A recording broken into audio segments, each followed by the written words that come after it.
Yeah, viewers all over the world. For some of you that are seeing me for the first time, Ogbuefi Ezeana ugochitubelu na Oraifite, ma ọ bụ ịkpọ m aka gị ugo. Abụ m onye isi nchụaja na ugochitubelu ọdịnala temple. Anyị na-agba afa miri emi, ịkwazụ ọrụ mmụọ dị iche iche.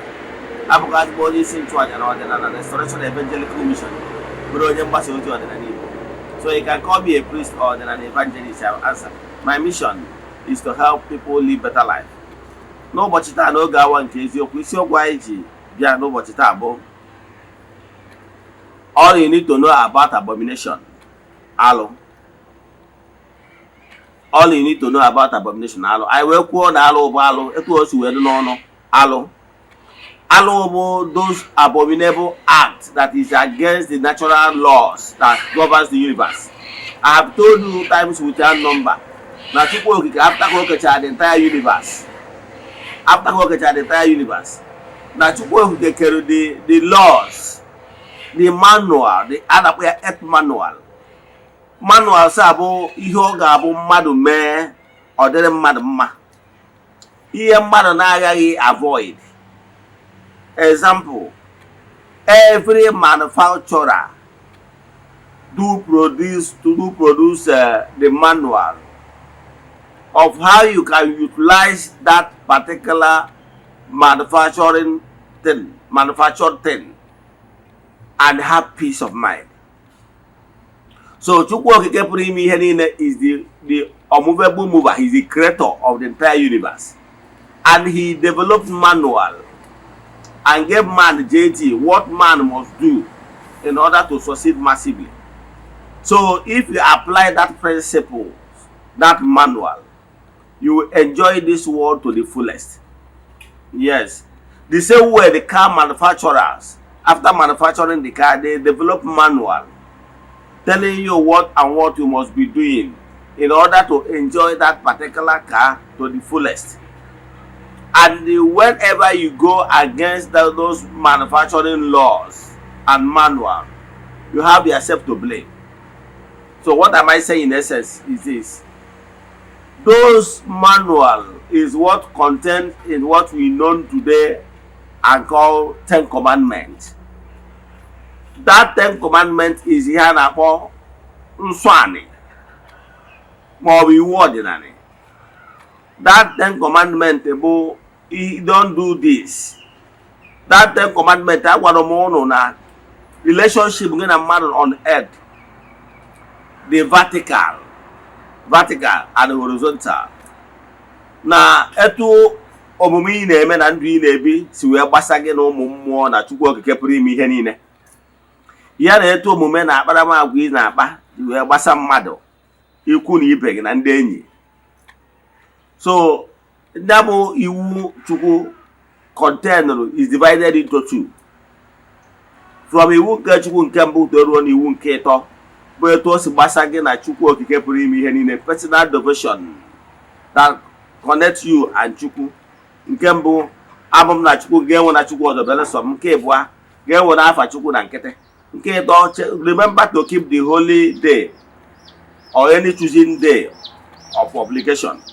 Nwee ihe ọpụta bụ na a ga-enwerịrị ụbọchị esetiri aside, ụbọchị ezi efe Chukwu Okike pụrụ ime ihe niile n'ụzọ pụrụ iche. Nke a wee bụ o si gbasa Chukwu Okike bido na nke m wee ruo na nke ịtọ, mana bido na nke ịnọ wee ruo na nke iri wee tu o si gbasa mmadụ. Ihe ọ ga-abụ ọ bụrụ na mmadụ mee this world ọ bụla a better place, enwe harmony in this gross material world. So whenever you abandon that particular manual, the norms given to you by Chukwu Okike, the creator of the whole universe, this world will be a disaster. The same thing that is happening in this world now, because most men have deserted the natural laws. Ndị mmadụ mere abandon iwu Chukwu wee na-ebi ndụ etu masịrị ha. Thereby, now ụwa wee bụrụ agwa. Because people refuse to keep the natural laws. That natural law will ensure that you do not take what is not yours. That natural laws ensure that you respect your fellow human being. You cannot take people for granted. Now, when you go out and they begin to steal what belongs to another person without the person's permission, it becomes stealing. That is alo. When you begin to look at another person's wife lustfully to have carnal knowledge of her, is alo. Because you did not give even respect to the man that married her. Mgbe iji egwura ji mmadụ ma ọ bụ mgbe iji enwere atụrụ mmadụ, is alo. Because this is what the person labored for. So you don't have any right to envy the person. Whenever you trespass or whenever you bear false witness out of envy and jealousy against man, it becomes alo. Whenever you do those abnormal things as a man, when you lust after your relatives, somebody that you share the same DNA, the same blood with, is an alo. As a man, when you sleep with your daughter, is an alo. Yes. As a brother, when you sleep with your sister, is an alo. As a man, when you sleep with another man, homo, is an alo. As a woman, when you sleep with another woman, it's called alo. Na Igbo, is forbidden when a woman is clamping another woman. That is the reason why ejigwagi na nwaanyị anara ari enu ntiode. Na nwaanyị anara ari enu because any tree that bears fruit who a woman is feminine. That is why on the ami mkporo ntiode. Now when another woman that ami mkporo je clamp another woman, obrugalo. That is one of the reasons why ndị Igbo ji sị na nwaanyị anara ari enu. All the two things, the reason why ha ji sị na nwaanyị anara ari enu. One, a woman nudity abụrụ ihe a na-agba n'anwụ.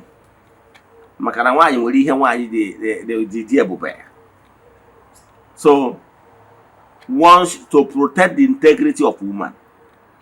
Maka ndị na-asị na ọdịnala Igbo adịghị appreciate, ọdịnala Igbo appreciate woman very well. Nye ha ogo dị elu. So ọtọ nwaanyị bụ ihe a na-ekpuchite. So in order for ọtọ nwaanyị ka a ghara enwe ya n'anwụ, agwa gị na nwaanyị agha arị elu nke a ofu. Ụfọdụ ụmụ nwaanyị asị nwata ọfụ na ọgwa na-eje yiri trouser ma ọ yiri tight. Anti ịmarị osisi na-amị mkpụrụ elu because na nwaanyị ada arịgo nwaanyị ibi elu na-alụ n'ala Igbo. Mgbe ọbụla ị sọnyere aka gị n'ọbara, ị mere alụ. You are not permitted to destroy what you cannot create. You cannot create human being. O nwere ụfọdụ ihe bụ alụ. O nwere ihe a na-akpọ sacrilege. When you destroy a sacred altars built by your ancestors, because those altars you cannot build it. Ọ bụrụ onye chọọ. Building an altar is by inspiration and direction of the above spirits. So you are not permitted to do so. So ọ bụrụ na for any reason na-enwere altar ibe nna gị, you are not permitted to destroy that altar. If you are not interested to be a partaker of that particular altar, the only thing you can do is to remove yourself, to follow the exit door. Echefukwana na ọfọ nna gị maọbụ nna nna gị maọbụ nna nna gị ha nwụkwuchara nwụọ iyi na ya na ezinụlọ ya ga-adị asọpụrụ ndị ichie, recognize ya arọbinago, recognize ya mmụọ ejidokwa ngwu dị na-alụ ezigbo ọrụ. Yes, you are not the one that took the oath, but your father and your forefathers, your fathers took that oath on your behalf.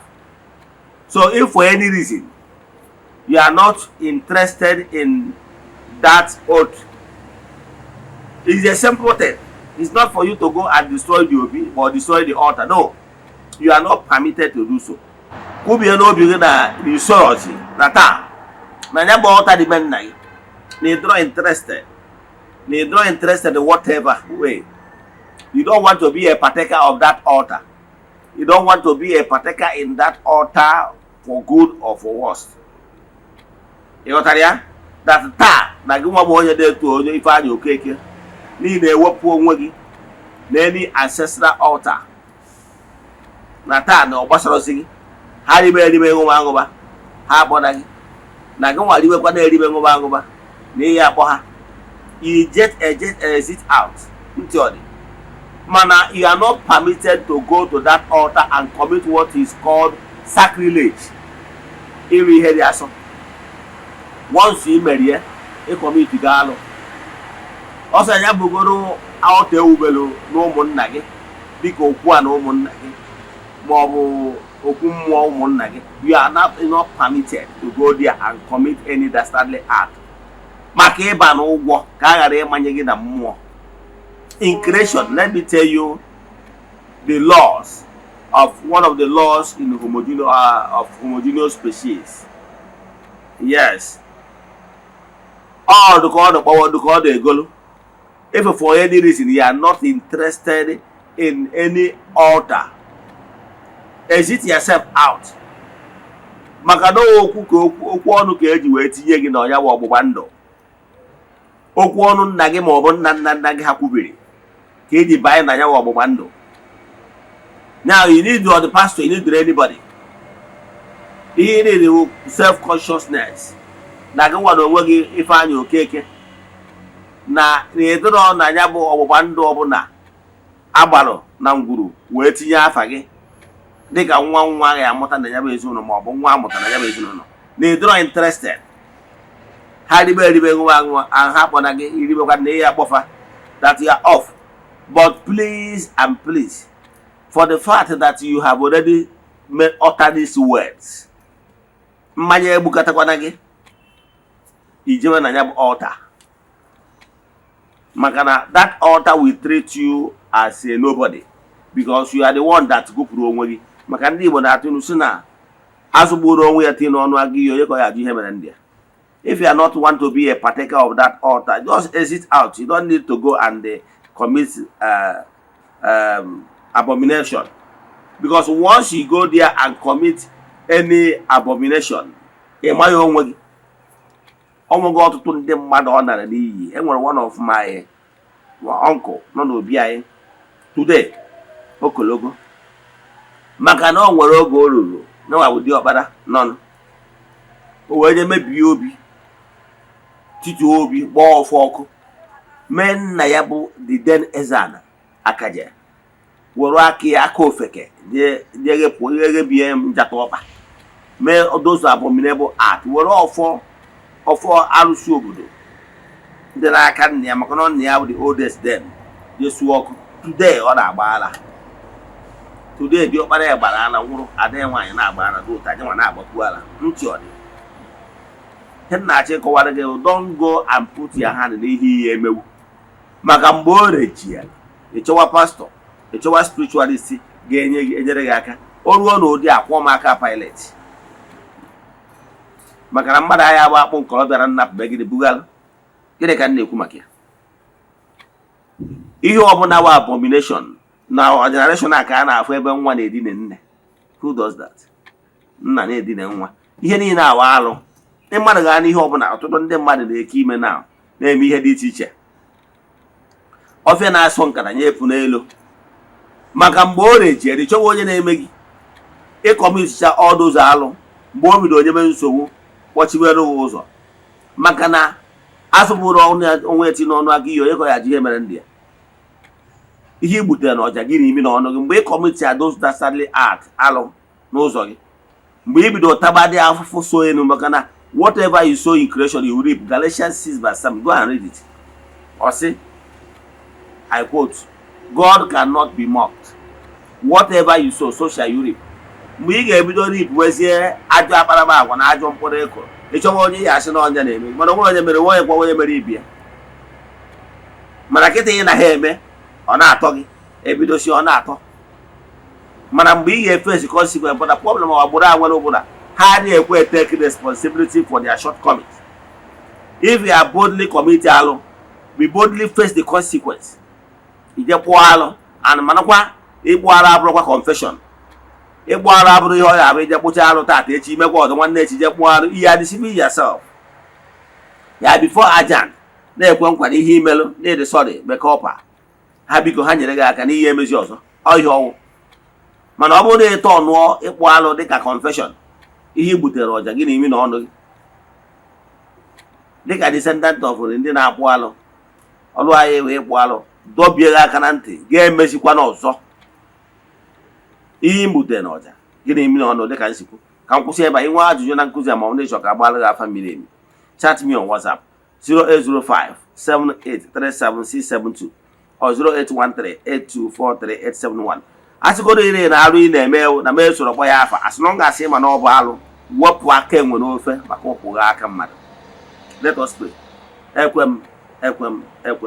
Ekwere m na Chineke, ekwere m na ọ dịghị ihe siri m ike nke Chineke na-apụghị izi m ụzọ m ga-esi lụwuo ya n'ihi na ọ mazuru ihe niile. Obi m siri ike na Chineke emeworo m ya. Ya gazie. May the blessing of Chukwu oke pụrụ ime ihe niile be with you all. May you be protected, may you be favored. May the blessing of your work of your hands begin to work for your favor. May your blessing never depart from you. Go, shine and dominate. N'aha Chukwu okike nke pụrụ ime ihe niile nke na-esi n'aka ya bịa. Ka emesịa n'udo dịrị unu.